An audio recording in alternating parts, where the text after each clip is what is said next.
মাগরিবের পরে কারো সঙ্গে কথা না বলে এই দোয়াটি 7 বার পরে আল্লাহ তাআলার কাছে যা চাইবেন আল্লাহ আপনাকে তাই দান করবে। অভাবে আছেন, ঋণগ্রস্ত আছেন, মাথায় টেনশন, ঋণের বোঝা, বাড়িতে থাকতে পারতেছেন না, আল্লাহ সব আপনার পেরেশানি দূর করে দেবে ইনশাআল্লাহ, যদি আপনি আমলটি করতে পারেন। আমল মানুষের জীবন বদলিয়ে দেয়, আমল মানুষের জীবনকে পরিবর্তন করে দেয়। আল্লাহ তাআলা আপনার সব দোয়া কবুল করে নেবেন ইনশাআল্লাহ।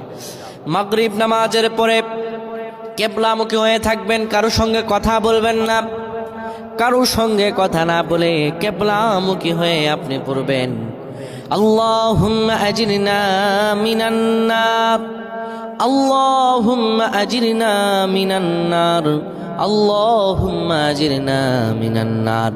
যদি এটি আপনি মাগরিব নামাজের পরে কারো সঙ্গে কথা না বলে পড়ে 7 বার পরে দুটি হাত তুলে আল্লাহর কাছে দোয়া করেন, আল্লাহ জাহান্নামের আগুন থেকেও বাঁচাবেন এবং আল্লাহ আপনার সব দোয়াগুলো কবুল আর মঞ্জুর করে নেবেন। আল্লাহুম্মা আমিন।